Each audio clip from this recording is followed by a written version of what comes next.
Thank you so much for tuning in.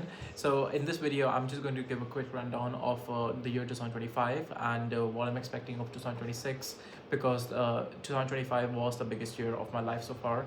I have done so many things in this year, so many things I've slept on, so many things I've never done, and all the work which I've put in this year, hopefully it all just compounds into next year, which I'm looking forward for. So just a quick rundown of 2025 is how many places I visited and what all I did in terms of my career.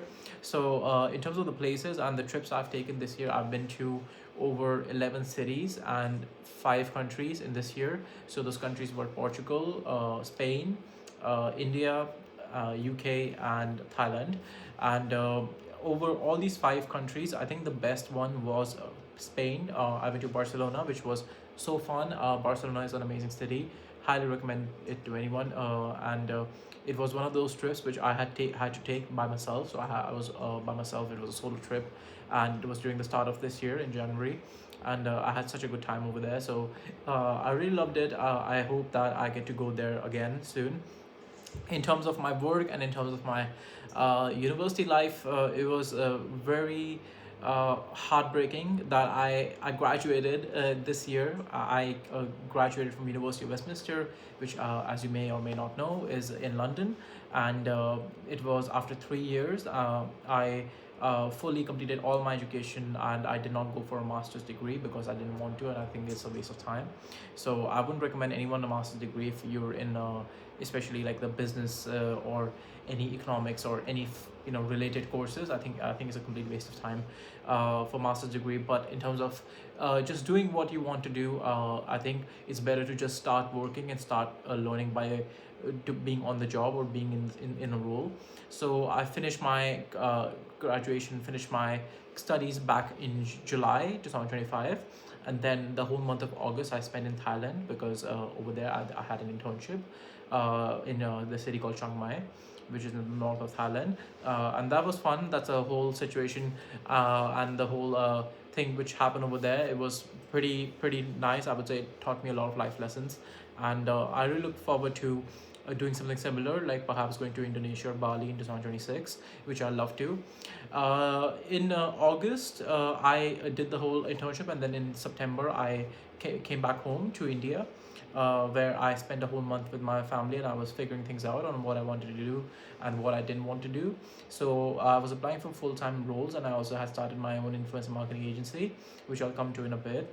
But when I was at home, I realized that it's better for me to just be out there in the world and not really spend time with anyone apart from myself, because I really want to see what I'm capable of and what I am able to do by myself.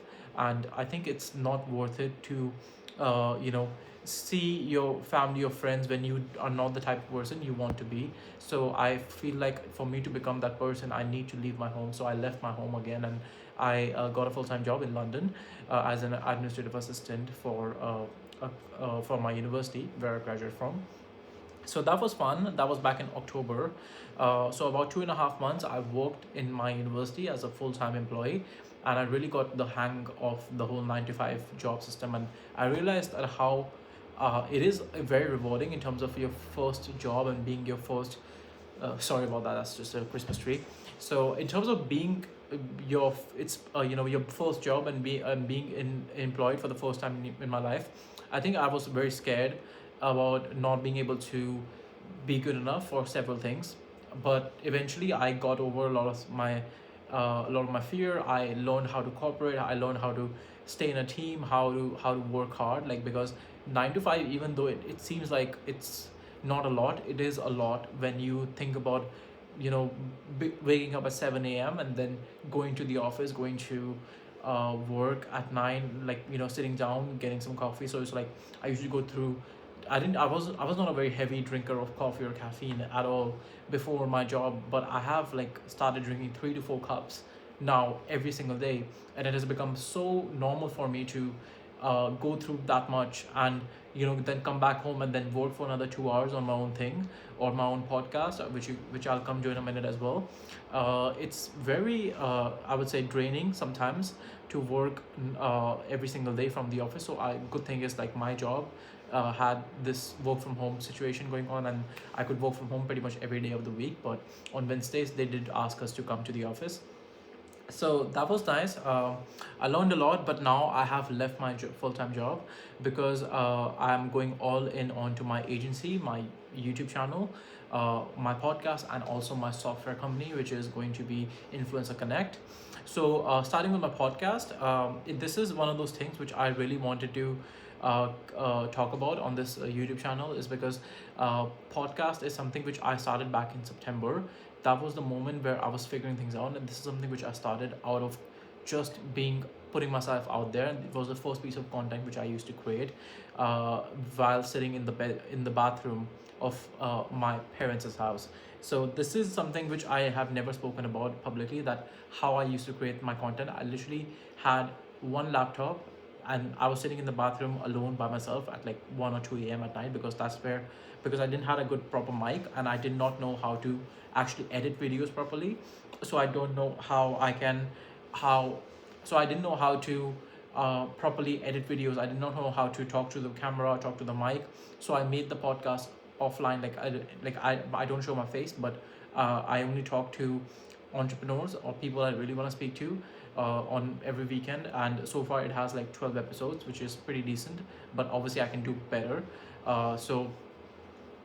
In the podcast started back in September. Now it has like 500 monthly downloads, and I would say that's pretty nice. But obviously, I haven't been able to commit to it as much as I could because I got a full time job. But because I've left my full time job and now I can truly commit to my podcast, this YouTube channel post at least once a week on the YouTube channel and also my podcast. I think it's going to be good enough for me to build that leverage and build that momentum going forward in 2026. And in terms of my software company, yes, I'm officially a business owner now in London, and I'm so proud to announce that I have officially started a software company called Influencer Connect. So Influencer Connect is an AI-powered platform which can help to track your influencer marketing campaigns using AI, and this platform is it already has its third MVP out, which was built by me and my co-founder. So I would say this company and this platform is going to be my main focus for the next year, because I'm already in this incubator called AI Forge.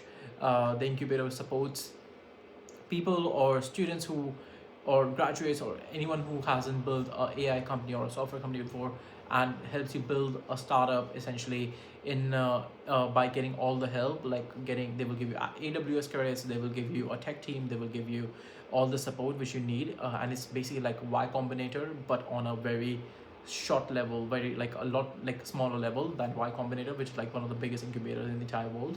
And then there's TechCrunch, and there's also all these incubators, but this is a lot smaller level because it had only 500 applications, and then out of those they only selected 25 companies for the core program, and I was one of those companies, and Influencer Connect is part of the incubator. So that incubator is going to go on from January until March and of 2026, and I'm really looking forward to be part of that, be able to contribute, be able to learn as much as I can. Even if some things don't go my way, it doesn't mean that it's essentially a loss. It's not a waste of time, it's not a loss. I'll learn so much, and that's more than enough of anything, because these are the things which they don't really teach you in the university. Like, I didn't know what's a two-pager, I didn't know what's an investor deck and what's a side and what's a pitch deck, like the difference between the two. There's so many startup terms, like which I didn't know, which I didn't understand before, but I know now because of the incubator and the classes they had, and the sessions they have, and the people who are teaching at the incubator, they're worth like 30, 40, 50 million pounds or dollars, whatever.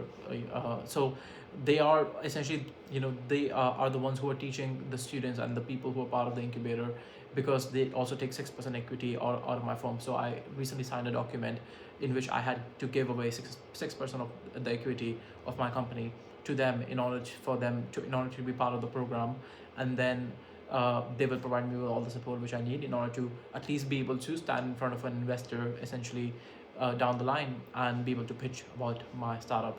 So that's essentially what I'm planning to do, at least for the next 6 months, to try to be fully to try to be fully self-employed, to try to be able to support myself financially, physically, mentally, emotionally, and be able to have geographical and financial freedom, which I really wanted ever since I left home back in, you know, when I was 17 years old. Like ever since I came to this country, I came to this country as a student immigrant. I'm in UK right now, and I would say that ever since I came to this country, I always wanted to be self-employed. I always wanted to do my own thing, because I think London as a city has so much to offer, but you just need to be make sure that you're there with the right people, with the right contacts, with the right location, with the right, you're going to the right events and networking with the right people. That's what you want. And I feel like in order for me to do that, I need to be self-employed. I need to be control, need to have full control of my own time, and I can't do that while having a full-time job. So I had to quit my job, and I finally got the taste of being self-employed for the past few days. But the problem is right now it's like Christmas and like New Year's time, so it's not really sustainable for me to work right now, because like essentially no one's working right now, so I can't reach out to clients, I can't reach out to customers, I can't really essentially speak to anyone except of like making my own content, making my own thing, because this can be posted on YouTube, that's not stopping me, but like I can't really speak to a customer who I can run ads for, or who I can do influencer marketing campaigns for. So essentially that's like not possible right now. But apart from that, I can do the things which I want to do on my own time. Finally, the point I want to talk about is imposter syndrome and not being able to do the things which I feel like I'm capable of. So everybody goes through this, like being scared of not being good enough. Not being good enough is essentially the main thing over here. Like everybody feels like that they're not good enough at anything, at least when this gets started, because it takes time to be good at anything. And like Alex Hormozy says, that you have to be doing so much volume of anything you want to do in order to neglect luck. Basically, volume neglects luck. If you do too much of anything, let's say if I'm a guy and I ask out 100 girls, one of them is going to say yes, like one of them is going to say yes for a date, right? So like that's the easiest example I can give you. Like volume neglects luck. If the more you try, the more you outwork anyone, because at the start of your career, the only essentially one thing which actually helps you is you out hustling everyone. You can out hustle other people through your hard work. That's the only thing which is on your place right now, because you're young, you are so much more energetic, you have so much more energy than anyone who's 40-50 years old. You can do so much more, but you have to outwork them, you have to hustle, and you have to do hard things. Doing hard things is the most important, crucial part, because you can do a lot of things you're passionate about, but if they're not hard enough, then it's not really worth doing those things. Let's say you get a job of typing numbers on screen all day. Yes, it's hard work, but you're not essentially learning anything. You just like typing numbers on screen all day. That's it, that's pretty much your job. But you're not really essentially doing things which are actually going to tell you that how shit you are. Like I was very shit at a lot of things which I started with. And like I said, when I started my podcast, when I started my full-time job, I was so shit with data analysis, I was so shit with speaking on camera, speaking in front of a microphone, I was so shit on scripting, editing, everything which I can talk about. I was very, very bad at it. And because I was so bad at it, I knew I was bad at it, and I know I had to work on it. So till the time you don't know what you're bad at because you haven't tried it yet, then how would you work on it? It doesn't really make sense for you to continuously do things which you are good at, because you know you're good at, so you're just going to keep doing those. No, you do things which you're bad at because you feel like, okay, I can improve on it, and then I become good at those, and then I try more new things. That's the philosophy which I live with.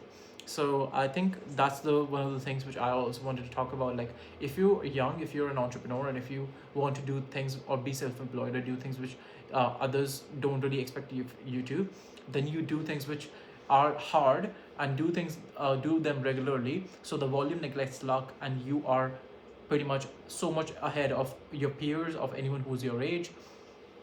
And you get to just be yourself, and you can actually contribute to your income, to your family, to your friends, whatever suits your boots.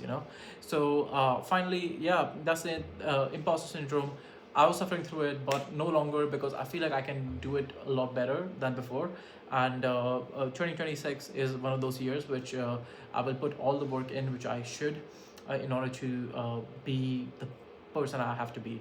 So hopefully it goes well. I'll keep you updated. This YouTube channel is my forefront of pretty much everything I will do. So subscribe and like to my video. And this is my first ever full-on YouTube video. I have uploaded 2 shorts before, so you can check them out. I'll link them in the description. Thank you for listening, and catch you guys in the next one. Peace.